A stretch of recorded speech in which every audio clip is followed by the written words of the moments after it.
What's going on, guys? Daru Strong Podcast. I'm your host, Phil Daru. This is episode number 27. Today I'm going to be talking with Phoenix Suns head strength and conditioning coach, Cory Schlesinger. We talk a lot about basketball. We talk a lot about strength and conditioning for basketball players and their limb lengths and how you can get them strong, but also keep them safe. Now, me personally, I don't know too much about basketball, but I do want to pick his brain on how he gets these guys ready to go at the highest level. Now, before we do that, I make sure that I have to shout out the sponsors. So check out Revive MD. You go to revivesubs.com. You can check out my very own athlete stack. It's called Phil Daru Athlete Stack. You get plenty of information with it, but on top of that, you can get 20% off if you use my discount code DaruStrong20 at checkout. You won't be disappointed with what you get out of that. So go ahead and check that out at revivesubs.com. Now, if you're looking to learn some of the protocols, the methods, some of the information that I've gathered, actually all of the information that I've gathered over the years. We're talking 10 plus years of coaching at the highest level. I put it all down there in my portal, in the mentorship course that you will get if you go ahead and sign up. You'll get access to it for life, as long as you want. So again, check it out, link in the description. And lastly, go ahead and check out my 8-week-long body weight only program. If you do not have access to a gym, I highly recommend it. It's an 8-week-long program where you do not need any equipment, maybe some bands, maybe a pull-up bar, but that's it. So if you are limited with your equipment, go ahead and check it out right now. Now, let's get on to the episode. Welcome to the Daru Strong Podcast. Daru Strong Podcast. Let's go. Mind over matter. Put your mind somewhere else and keep going. That little voice in your head is trying to stop you from getting to where you want to be. Be successful and keep moving forward. With your host and world-renowned strength and conditioning coach, Phil Daru. Cory, first of all, thank you for coming on, man. I appreciate it.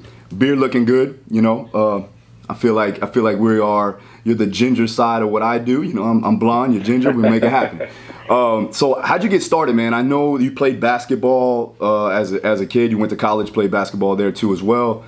How'd you get started in strength and conditioning? How'd you get the role? I know you started in Stanford and then you went to Phoenix. So just go ahead and tell us your journey. Yeah, so it actually started when I was, I'd say 12 or 13 years old, when my mother, believe it or not, out of everybody, took me to a Nautilus gym.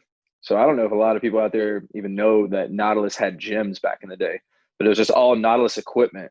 And this particular one had, you know, on Main Street of Hillsville, Virginia, which, you know, real popping downtown. But that all the Nautilus machines were in the front, and in the back was the free weights, right? So in this little deal, you had to do the machine workouts or the circuit for 30 days to earn your right to go in the back with the meatheads. And that was my only goal, like, to get back there. And low key, like, my mom, she's an artist, like, she's very petite, but she's a savage. Like, I mean, this lady had veins running through her lats. Like, she was an absolute savage. So she'd be back there training with the meatheads. Like, I'm like, Jesus Christ, like, I gotta get back there. So that's how it all started. You know, I had no idea what I was doing it for. And then in the beginning, it was all about aesthetics, right? Like, I want to look the part. But when I got to college and I realized, you know, professional basketball is probably not going to be my route, I was interested in physical therapy. And then I did my first physical therapy rotation. And I'm like, oh, Jesus, this is boring. Like, there's no way I'm going to be working with geriatric, you know, patients and doing that whole deal. So I'm like, okay, like, is there another field? And that's close. And sure enough, fell right in strength and conditioning. So I was very fortunate. Age of 18, I was able to get an internship at Wake Forest University under Ethan Reeve. And Ethan Reeve, this will be right up your alley. I mean, he was a national champion wrestler at Ohio University. And so he brought a lot of his stuff, even from his wrestling days, into, you know, college football. So one of my first stories with him was, you know, watching offensive and defensive linemen doing, you know, cartwheels and front flips and stuff like that. And I'm sitting there like, what the heck? Like, why are these fat dudes doing that? You know? And he's like, well, Cory, they fall every play, you know, kinesthetic awareness, blah, blah, blah. And I was like, And I was thinking about my teammates back in college. I'm like, man, you know, I don't even think a quarter of the guys could do this.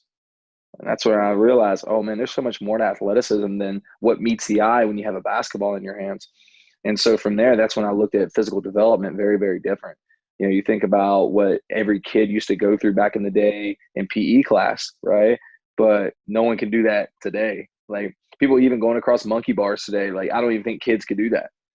Same thing with high level athletes. They haven't been exposed to, the very general human nature of movement. They've just been exposed to sport. And then we're supposed to backlog all of their physical development. Like that's, they kind of, ass backwards way of doing it.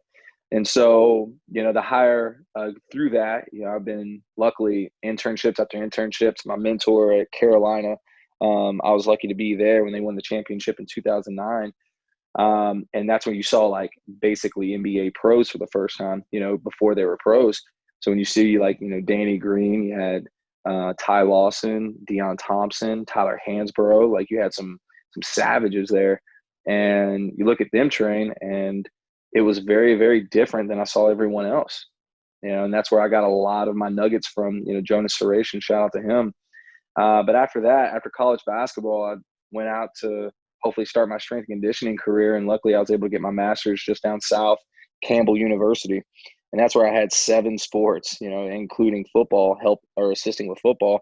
So at the age of, 2021, I was already, training 7 sports on my own, like no idea what the heck I was doing. You just did what you thought was best. Yeah. So you're just thrown into the fire. Yeah. Mm-hmm. So luckily from that, when you're doing like a warehouse training, you're just getting them through, you just stick to the basics, and that's where it was complexes, med ball circuits, very simple things, calisthenics.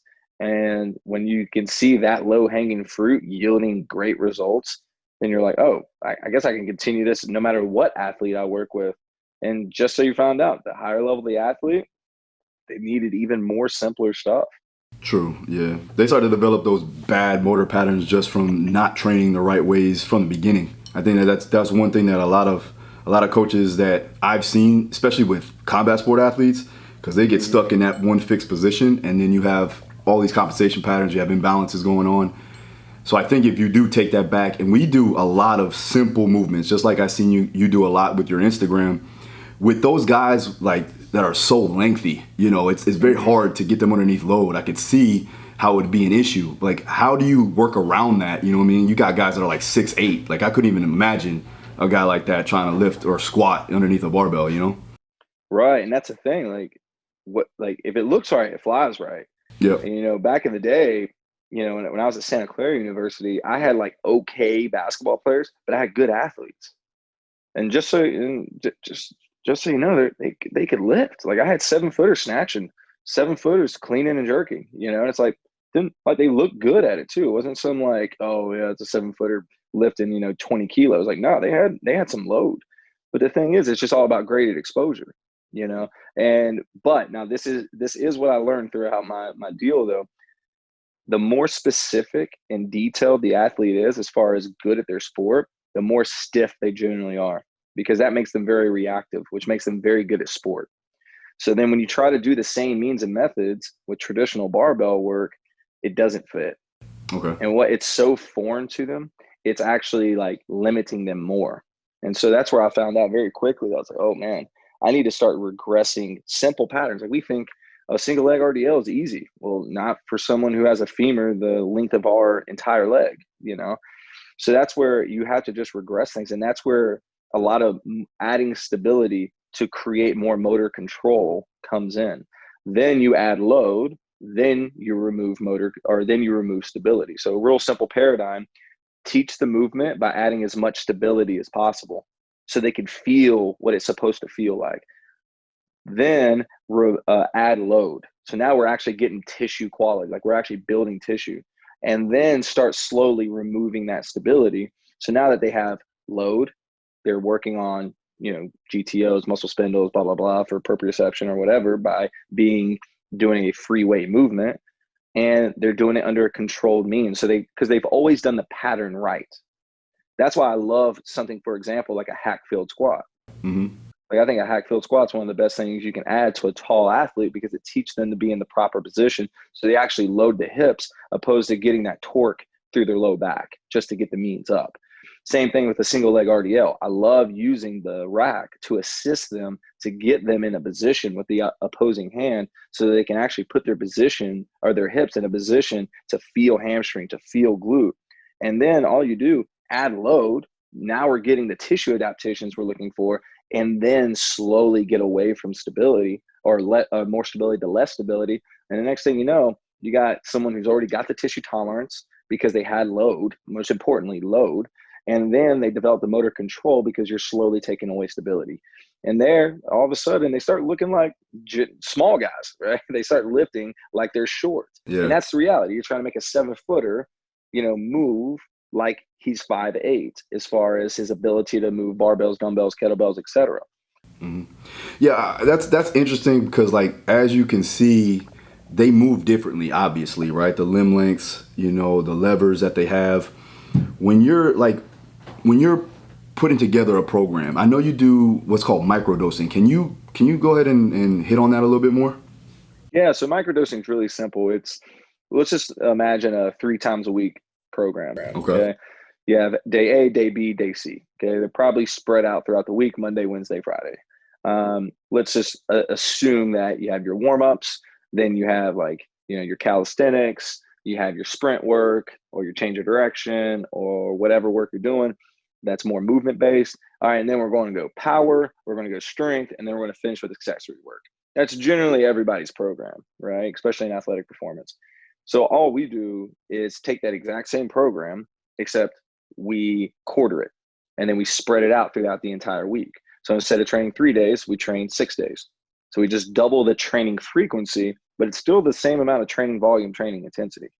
So what that allows you to do is to be able to, from a motor learning standpoint, be more involved in the weight room, have more exposures at smaller dosages.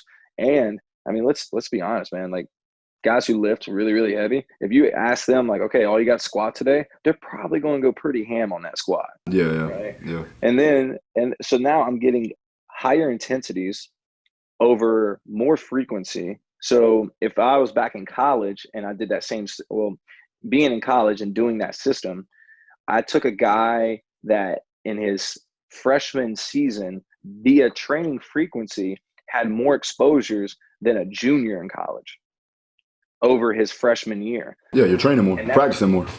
Exactly. You're practicing weights, right? And you're doing it in a controlled means. But the best part about this is it's not robbing them of their resources to get better at basketball. Yeah, that's what I was going to ask you. Because we run into an issue because with, let's say, for instance, mixed martial arts, they got to train multiple modalities throughout the day, not just in the week. So with that, I have to be very selective of what I do throughout that week. And so I have to condense a lot in those time frames because I only may have them 2 times a week because of all these other demands. I would love to have the ability to, like you say, microdose and just have those little times where I can get them better at the movement patterns because then we can load them appropriately. Now, how is the coaches, the coaches obviously are receptive to that. They like that. They're getting what they need out of the athlete and they're not taxed to do their practices because I know that's a major issue with a lot of skills coaches, right? They want them to be fresh for practice. So are you getting any, Sure. Obviously they are more receptive to that, correct? Yeah, for sure. I mean, that's where it's like a long discussion on the whole planning of the system. And that's one thing I think we run into the problem in team sports is people don't talk about it holistically. Yeah. Like at the end of the day, stress is stress. I don't care if it's practice stress, game stress, or weightlifting stress. Like it's all categorized as the same thing because the body doesn't internally know what's going on. It just knows it's getting its heart rate ramped up. It knows that it's experiencing load via high velocity or high load. So the body's just trying to find a way to find homeostasis, right? So as long as we're all on the same page, like for instance, another reason why to do that is to theme your day. So if we had like a game day, well, if I'm doing a lift with the guys on game day, which that was the beautiful part about microdosing is we lifted every game day. When you lift on game day, what kind of lift are you going to do? Are you going to do like 3 rep max or German volume training? Maybe not. Certain guys, maybe you could do some, 3 rep maxes, but other guys, you're probably doing more speed-based stuff anyways. You're doing stuff to get them ready to do their sport. And then days where you're doing heavy practices, well, yeah, you want to have a complementary stress to that, which could be your heavy 3 rep maxes, right? And then days that you're just seeing the net move, right? You're just in there just getting shots up. Probably should be get a lot of accessory work in, get a lot of blood flow, and that's restorative in nature. So that's where your 1x20s can come in. So that's where you want to feed what the stimulus of the day is.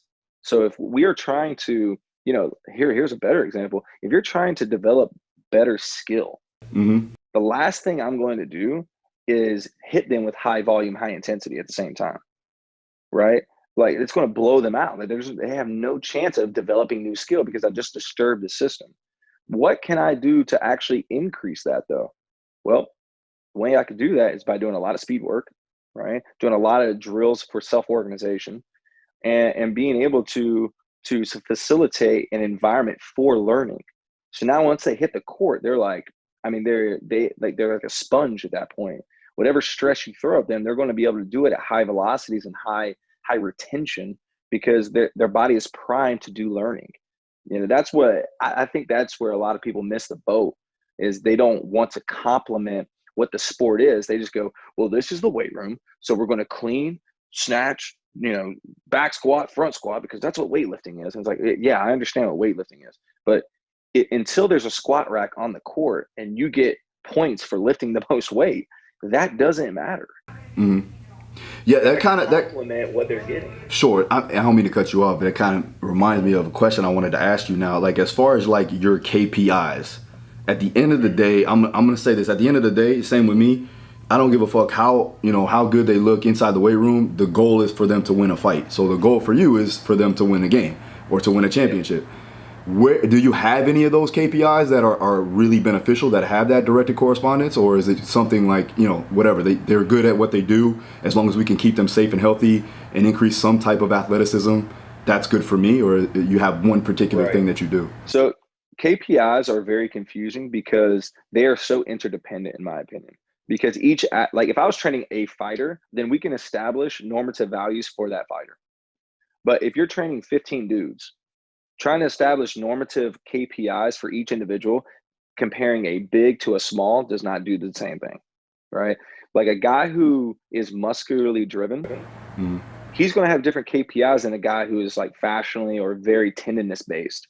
So that's where it's like, if you go into the weeds of KPIs and establishing norms, that's where it gets a little rough. So, but to finish the question though, they're at this level for a reason, right? They're playing in the NBA. They're pretty good at what they do, right? So my question is, once we get their baseline, what's our goal? Is our goal to increase their KPIs? Absolutely. Like whatever that KPI is for that individual.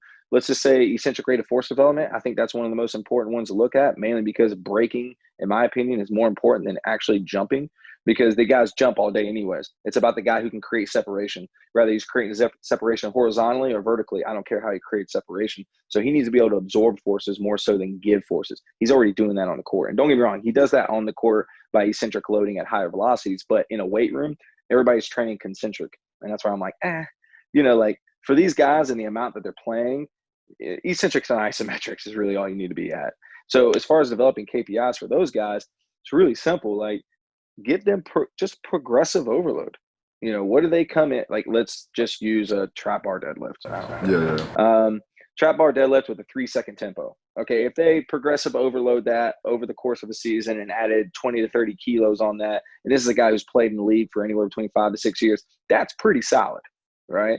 Now, if we're looking at force velocity profiling, force plates, like some speed data, then that's a totally different subject matter. At that point, you're just making sure the wheels stay on the cart, right? Because once you see fluctuations in that, you're automatically assuming that's based off of performance. That's based off like fatigue markers and things that are out of your control. So, but we're in the off season. For me, it's like, okay, if they are, let's just say they jump really, really well. My goal is for them to absorb that jump even better. So we are going to absolutely load them with eccentric, slow tempo work, isometrics, relatively like long duration isometrics to short term isometrics. These are the things that build such a resiliency and durability because of one major thing: load. And the one thing that basketball players do not get enough of is load, because they suck at lifting, right? So when you try to give them load, they're going to develop compensatory patterns. And that's where, and I'm just going to sound wild, man, I'm telling you, I've done a whole evolution on this.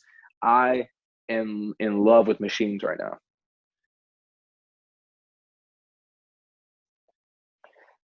Hell yeah. The isokinetic, the supercat, I think a Smith machine, bro, I'm kidding you. If I can only have one machine in a weight room, a Smith machine, and I know that sounds crazy, but a Smith machine, I mean, once again, it goes back to the thing that I initially said. You add stability, then you can add load. And then once they've got that load, then start removing stability. All right, goblet squat. Okay, trap bar squat. Okay, backs or front squat. Okay, back squat. Then you go through, because load is always present. And as long as load is present, you create force, which tells the cells, I got to make change. So now I got hormonal responses. I got tissue adaptations. Now I can handle force. Yeah. When you say take away stability, now are you talking about, I want to make sure that people are clear on this, because I don't want people thinking you're talking about like Bosu ball, single leg squats and shit like that. Oh, yeah. So can you reiterate on that a little bit more? Yeah. So what I mean by stability is, for example, if I'm standing on 2 feet bilaterally, right, and I do a squat, I'm pretty good stability wise, right? And then now I'm doing a split squat. Okay, now I'm adding a little bit of instability. Then I do a rear foot elevated split squat. Now I'm adding more instability, but it's still all close chain movements, right? And then you go into step ups, and then you see what I'm saying? Yep. Oh, yeah. But that being said, and I know this sounds crazy, but when you train really tall basketball players, a goblet squat is instability for them, which is crazy to think about, but it's instability where? It's instability in the ankles, it's instability in the hips, it's compensatory patterns through the low back, et cetera, et cetera. So that's where, okay, when I'm adding stability, even though it seems like a stable movement, I'm adding stability via machine. So now I'm taking gravity out of the situation. So once they don't have to control it, then they just have to feel it. So we're chasing feeling via stability. Then we start removing stability so that they maintain feeling and they increase load, and then we increase motor learning and motor control. Yeah, I love it. All right, let me ask you about this, because I'm gonna be selfish because it's my podcast and I can do that shit. As you should, bro. Nah, no, right? How do you like that that plyo, or is it plyo? This was called? I think that's how you say it. So it's the old school supercats. Yeah. So remember that thing. But gentleman named Gavin at Sports Science Lab, he's awesome, by the way. Like, anytime you get a chance to talk to him, talk to him. I love it. I'm obsessed with it. Yeah. I was thinking about it. I just suffered an ACL. Well, I had an ACL tear in December, and due to, I had a couple of big fighters fighting, and then the COVID thing happened. So then, I kind of just waited, and then I finally got it done. So now I'm recovering from surgery. But I definitely want to use the isokinetic machine to, once I'm getting back to sports, to true sport form, I want to start working on that, But and then obviously it'll be good for my guys, especially where, you maneuver the body, where the biomechanics are with it, especially working like for jiu-jitsu practitioners is really good. Oh, absolutely. I can see it. I mean, I'm so glad you brought up judo or jiu-jitsu. Is because, like, man, be honest with you, a lot of their just basic warm-ups is all most sport athletes need. Unbelievable. Like when I was at Stanford, I took full advantage. We had this wrestling room literally the size of a half court, and we did so many tumbling drills, so many low-level gymnastics. We did some takedowns, we did partner carries, we did basic partner workouts, just like you would see in a jiu-jitsu practice. And it's just everything but the striking aspect. Yeah. Well, jiu-jitsu is more a ground-based sport anyways. Like, Brazilian jiu-jitsu would be really good for your guys too, because they're long-limbed. And I think I heard on a podcast, maybe it was on Mark's podcast, where you were talking about some DNS principles and things of that nature. Like, I think that right there is going to give them that base of understanding, like proprioception, kinesthetic awareness. That's key, honestly. But with my guys, they have that. It's just putting them in the proper positions to produce that force in those ranges, and that's gonna come from, like, obviously what you just said. It's like taking away that stability. Obviously, once they have it, But I like. Did you ever do any jiu-jitsu at all, or no? So I did one practice at Mamba Sports Academy when it was Mamba Sports Academy. Yeah, and it was actually hysterical. Jay was there. So the elite guys were on the one side, and then the white belts and the newbies were on the other side. And so obviously I had no idea what I was doing, but the practice was like, okay, someone's on top of you, find a way to get on top. And all you would hear, like, my boy would make fun of me. He's like, all you hear is this, and it's like basically like a lift, and I'm just bench pressing somebody off me or just back bending someone off of me. They flip, they hit the mat as hard as they can, and I just scramble on top of them. Like, I did good, right?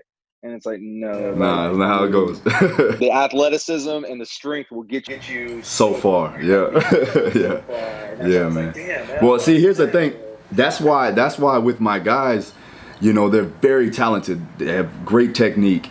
If we can get them a little stronger, that'll give them that edge. You know what I mean? And for me, I'm obviously the strength coach. I've fought for 8 years. I still do jiu-jitsu. I actually injured my knee because of jiu-jitsu. But the thing is like getting them to understand and buy in. And that's something that I wanted to talk to you about with basketball, because I know before this was, I don't even know who was like the first strength and conditioning coach for basketball players, because it's not an old thing. Like, it's pretty new, correct? Yeah, I would say the one guy that like sticks out, like he's like the godfather of basketball strength and conditioning, I should say, is a guy named Al Vermeil. So Al Vermeil was probably like the guy, He's like, but he's universal though. Everybody knows 100%. Like, everybody in every discipline knows him. He just so happened to do basketball. Yeah. But I would say like that was like the OG, like the one that everyone should listen to, even today, should still listen to. So I would say that's where, but like back then, like it was like a luxury item to have strength coaches. Like strength coaches in college basketball and professional basketball really didn't make a boom until maybe 10 years ago, until it was like an actual, like, man, like we're really putting work into this, like where everybody's got a strength coach. And, this is because college basketball, like it was like, okay, it's the football guy, and the football guy, like one of the football assistants goes and takes them. And then college basketball coaches started making some money, and then they're like, oh, okay, we need to start like really settling in on this. And that's where I came. I swear to God, like when I came into the field, it was like when the bubble busted. Like I came in and then boom. And it wasn't because of me. It was just like the timing was like 2008, 2009. And all of a sudden, boom, strength and conditioning is amazing, awesome. Everybody loves it. Like it's cross-pollinating outside of football. Then football guys are making like 500, 600 out of nowhere. That's where stuff got crazy. So strength and conditioning got crazy love during that time. That's about right with MMA too as well, like combat sports in general. Boxing, I train boxing, judo, MMA. I also have some baseball kids, but I never really got to work with basketball, which I actually want to. You know what I mean? Just to see. You know what I mean? But it's the same. It's like 10 years ago was when things started to come about, and people were really starting to take emphasis on being strong and being powerful and increasing that. Right. Now, I know you played ball in college, correct? Yep. And we talk about buy-in and we talk about trust, right? I know a lot of my guys, when I talk about the things that are going to help them in the cage or in the ring, they buy in because of the fact that I've actually fought before. And I know that's similar with you because you played the game. Is that correct? Yeah, that was the easy way in, was like, oh, Cory hoops. Like he knows what's specific for the body. He's felt it. He's done that. Like that's the easy part. But I think anybody can get buy-in as long as, like, and I know this is going to sound cliche, but it's like when you can develop a certain level of care that they're like, yo, he's down for me. Dude, I'm telling you, like in the beginning, most strength coaches are like, I got to establish my norms. Here's my standards. Everyone's got a triple body weight, their trap bar lifts. They got this. And it's like, okay, what you did right there was immediately told everybody else what they got to do for you. And, but it makes them better. Well, maybe. Who knows? Like, I don't know. A big maybe. Might make better. A big maybe. I assure you, there's the best basketball players I've ever seen didn't lift fucking weights. You know what I'm saying? So, like, that's where you got to question certain things. And that's where it's like, well, okay, well, what do you want out of this experience? And what feels good to you? I kid you not. I've had a guy who fired an entire, a very well-known organization because they tried to make him lunge. Like a simple lunge, and they're like, nope, and then that was my number one goal, was to get him to bend his knee because he's never trained lower body. And so it was like, how are we going to do this? Well, he wants to train upper body. Okay, well, let's get him to train upper body, but do it in a split stance. Yeah. So now we do a landmine press in a split stance, and then all of a sudden, hey man, you know what? You want to work your abs a little bit more? get your knee off the ground. The next thing you know, he's doing an iso lunge, but he's doing upper body work. And you see what I'm saying? Like, yeah, you're giving them. Not everybody. You're giving them what they want. Yeah. But they what they need too as well. Yeah. But what they need, man, what they need. And the thing is, when you come in and establish these norms, you gotta squat this, you gotta clean this, no, that's your norms. Like, that's not their norms. You know, when you got guys that are 7 foot tall, you can't tell me there's norms. Mm-hmm. Like, I'm 5'10". You're gonna tell me I know a 7 footer's norms? Absolutely not. I don't know what that feels like. He looks down at me all day. Like, his neck is all jacked up because they're looking at short dudes like me all the time. You're gonna tell me I know it's normal for you? Like, shit, I watch you get in and out of a Ferrari. I know, like, that hurts. You know what I'm saying? Like, you're gonna tell me I know it's normal? Get out of here. But it's a journey you do together. And I know that's where it gets like a little like hokey pokey, and people can say what they want. But when you're dealing with higher level athletes, bro, if it ain't that, then you're gonna get lost in the sauce.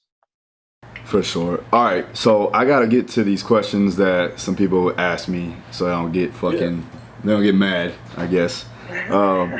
So all right, so the first one comes from Instagram. This guy's name is Joe Azer. But for basketball, how much time do you spend on improving sprint mechanics to increase speed versus increasing speed by increasing force production? Ooh, I like that. So basically what I'm hearing from that question is, do you spend more time developing the movement to allow them to be more efficient at getting faster, opposed to just adding a turbo to the engine and so that they can create more force? I like this question because I'm in agreement with this guy. If I was back in college with 17 to 22-year-olds, I would say, well, both at the same time, right? Blah blah blah. They need more force. They need to be able to do this, X, Y, and Z. But credit to this guy for talking. Like, if you're talking about the NBA, man, these guys are already like grown men. Sure. You know? I mean, if you are doing anything, you're trying to increase longevity, and longevity is through movement.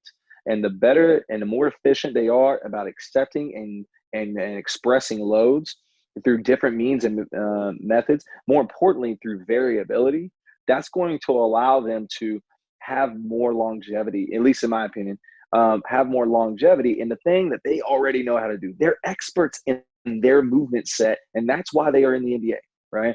But my goal is to get them slightly outside of that, add a little bit of degrees of freedom to allow them to do more or do less. And so that now they have basically variability from joint to joint to be able to accept new forces or to give new forces. And what that will eventually do is give them more degrees of freedom, which will hopefully give them a whole new, movement library that will allow them to move better. And then at the end of the day too, we load them up. We gotta get strong. And that's where isometrics and eccentrics come in.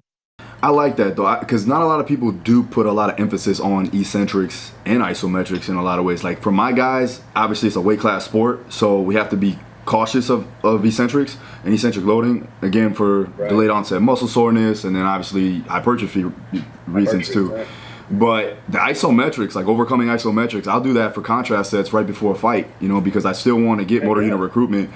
And honestly, there's no tissue glide, so we have no issues there. And then also, they're still maintaining that strength that they've gained, whether it be off camp or whatever. But yeah, I mean, in the most part, a lot of my guys are novice in the weight room. So if I can put them in that mini max or that weak point and get them strong in those weak points without any risk of injury, especially closer to the fight. Bingo, you said it. Risk of injury, man. I'm telling you, because if one of my guys goes down, I can imagine. Just happen to be in the starting five, I'm in trouble, bro. I am in trouble. So that's what it's crazy because, like, I'm sure it's the same with you, man. These guys are getting paid like millions, right? Yeah. I got a guy or a girl that's fighting for a world title, and I'm over here and they get hurt on a back squat. I'm gonna be in some trouble, man. So I won't even be in trouble. I'll be in trouble from their coach, but I'll be in trouble from all their fans too, as well. On top of that, I'll get hate mail all day. For the future. Yeah. You're in trouble for the future. Yeah. And like, good luck someone else coming to your camp. I know, right? It just takes one bad good morning. It just takes one bad setup, and all of a sudden it's like, oh, geez. Yeah, it's fucking over. Yeah, that's where, like, one thing I saw that you did that I absolutely love is the ATP platform.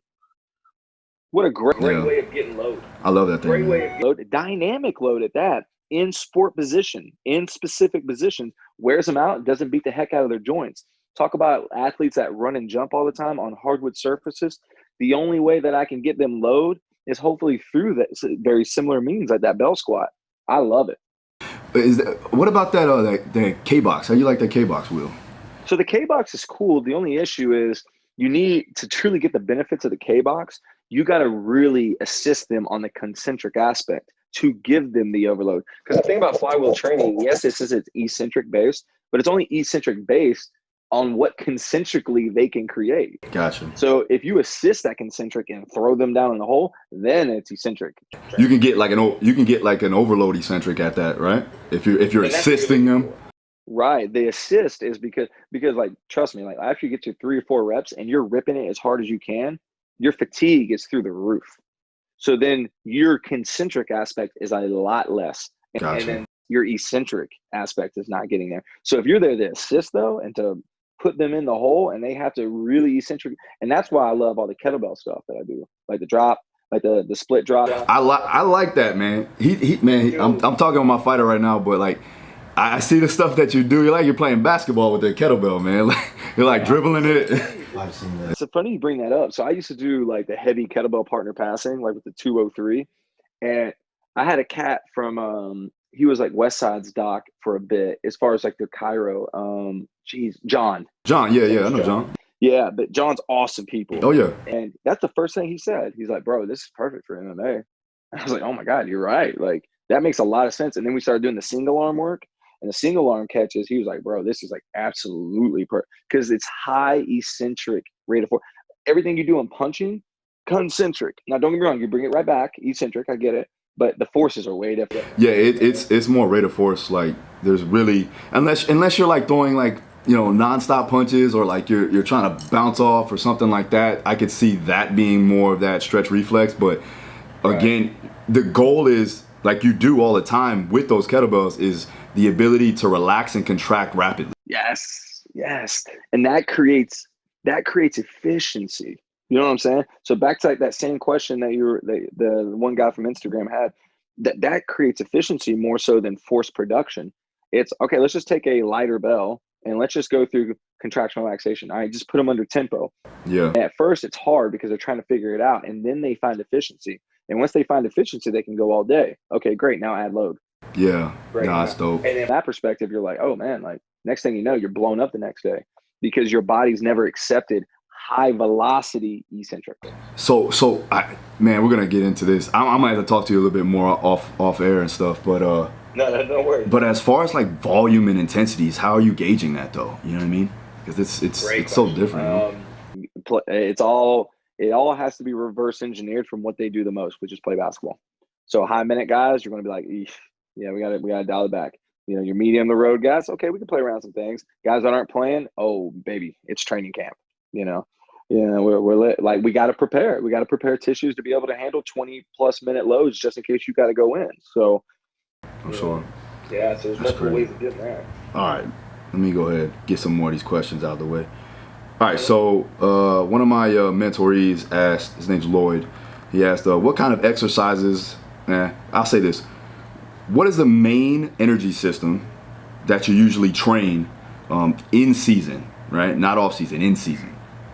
So energy systems, that's an interesting one.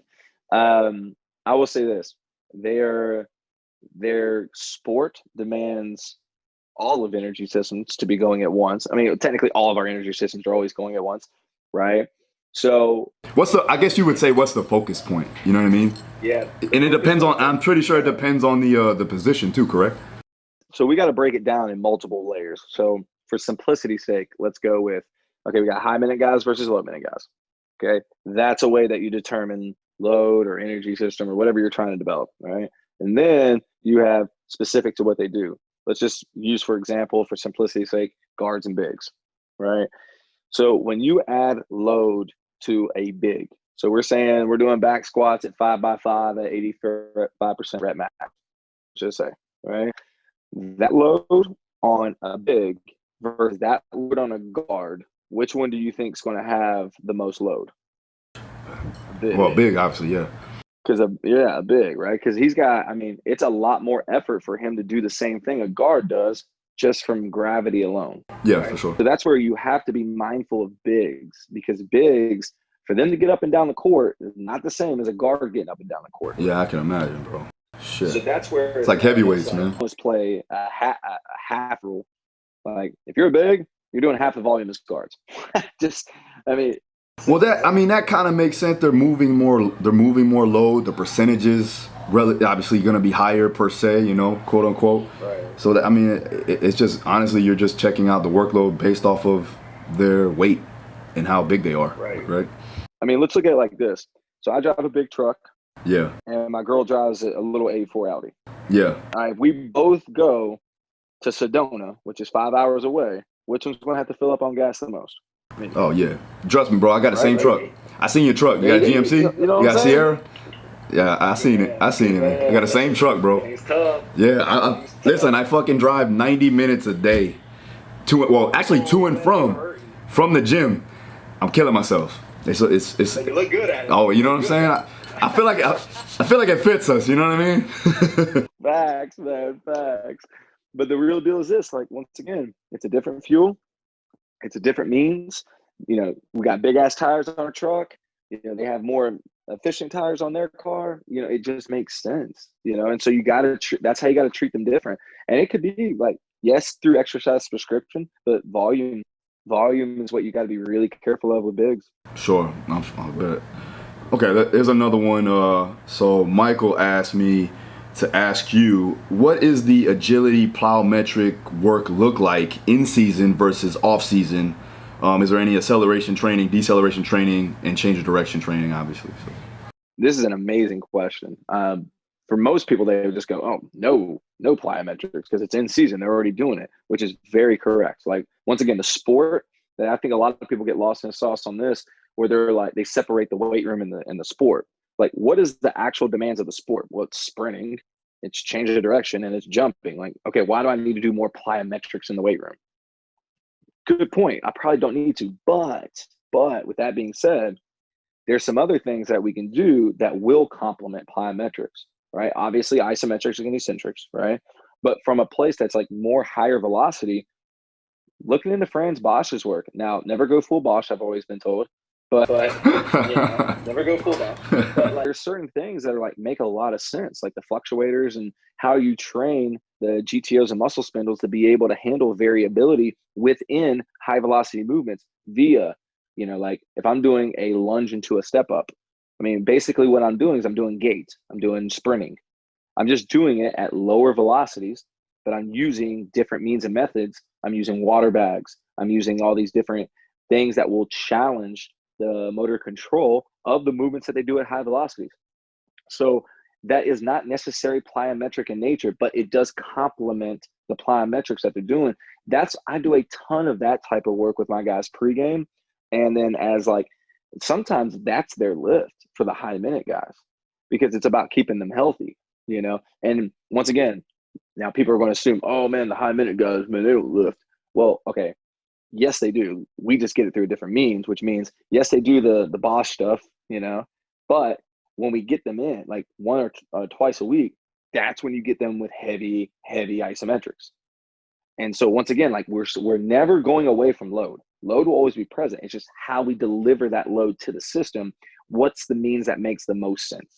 Yeah, no, it makes total sense. All right. And that's where machines come in, man. Yeah. Well, how do you? Man, we could talk all day. I know you gotta go, but I'm gonna get through these questions and I'll hit you up later. All right, so I got another one here. Let me see here. It's a pretty good one. GPP to SPP ratio in basketball, and what is the main focus in GPP for your players? Ooh, love that. Depends on the guy. Like, just because they're in the pros doesn't mean they don't still have a lot of skill development to obtain, right? But let's just use, for example, simplicity's sake, you got a very skilled dude. Like, he's just unbelievably skilled. Yeah, his SPP is going to be very high. With that being said, because he's specific, like he needs to train specifically, right? But it's high in the right dosages. And then but like, okay, so no, I misspoke. It's high as far as load. Like if I'm thinking SPP for a very highly specific dude, that's where I'm chasing load for specificity. But their GPP is way higher because, I mean, Jesus, like it's just restorative at that nature. Now we're just trying to make you be able to perform over and over again. When it's the exact opposite, you got a guy who just doesn't run well, doesn't jump well. Like their SPP is very, very high often. And their GPP is lower because they're inefficient. So if they're inefficient, they're already working hard. Like you already got aerobic fitness and you already got those things because they're not efficient. So that's where their SPP gets a little higher. Okay.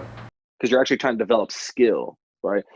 And by skill, I mean skill within human performance or strength and conditioning, which generally means sprinting and jumping. Yeah, movement, overall movement. Yes. Correct. Yes. Okay. Perfect. Let me see here. I mean, you got a PT kind of similar background, but you don't have to answer it if you don't want to. But go for it. I know you can do it. Don't worry. Methods of prevention and treatment for knee tendonitis. Oh, isometrics, easy. There you go. I was gonna say, bro, because I powerlifted after I was done. You know, after I retired from MMA, and I had a ton of fucking patella tendonitis, and the only thing that really worked was those isometric holds and also some slower eccentrics, and then obviously some soft tissue work. So, but nailed it. And the thing is, like, and that's what I really appreciate our performance staff here. It is performance based. Yeah. Like even though there's the sports medicine side, it's all about performance. And so when you see like me and the PT, my man Adam, working side by side, I mean he's training them to lift weights. Yeah. And to act. He's not doing like all these table things and all this frou-frou stuff. Like no, he's putting them under load. He's actually getting them to do squatting patterns and deadlifting patterns. And he's trying to get them back to training, which will allow them to get back to sport. Yeah, he's complimenting you at the same time, because at the end of the day, you don't get that. You really don't get that a whole lot. A lot of athletic trainers and PTs, man, they're almost against it in a lot of ways that I've seen. You know, I'm happy with that. But the best part about it, like, and that's what I love about him, he respects biology, he respects physics, you know, he respects adaptation. And the only way to get, adaptation is to get load. Yeah. And you want to do it in the most efficient and effective way. And once you've established that and there's no symptoms, then you got to chase it. You got to put their physics in a position to accept load, and that load will create adaptation. Of course, 100%. All right, I'm gonna give you some basketball questions. All right. Hey, obviously, I'm from Florida. I grew up here. How you feel about the Heat, by the way? I mean, I feel strong about them, man. I like the way they play. Hey, I like the way they play, man. I like the young kid. What's his name? Tyler. Hero? Yeah, Hero? That's a rookie. That's a tremendous name. 33 last game. Rook. Listen. They said Rook. Was he 20 years old? 20. I think he just turned 21. He's like, his birthday's like in 2 days. All right. But he's obviously excited. So, actually, I'll be real. I'm not really excited for your Heat. I'm not. Just moving down here, y'all maybe not like. He's from Ohio, and I'm a LeBron fan, so he left. So I don't need to stay security at all. So what question do you have for him on it? How is life? Can you hear him? In the bubble? Oh yeah, I'll be honest. Bubble was dope. I know it sounds crazy, but what it did for me was it got me back to the basics of like what college was like. Like you're ripped of your normal resources, and then we were under specific time constraints to actually get all of our work in. So we actually had like team lips, which is unheard of. And the thing was like everybody was on board with it. Like it created great team camaraderie. And we're around each other a lot. And so that's where like we really got to know each other. You know, it wasn't like we had these distractions or these escapes or, let me go worry about what watch I need to buy or let me worry about like girls or anything like that. Like, no, like, hey, we're here for a purpose, man. And that's why I think we had a lot of success in the bubble because we were stripped away from distractions and that created culture. And that's the one thing we were able to establish down there was culture, and we're hoping to bring that next season as well. Nah, I'm pretty sure with the staff, the coaching staff too, you guys came together a lot more.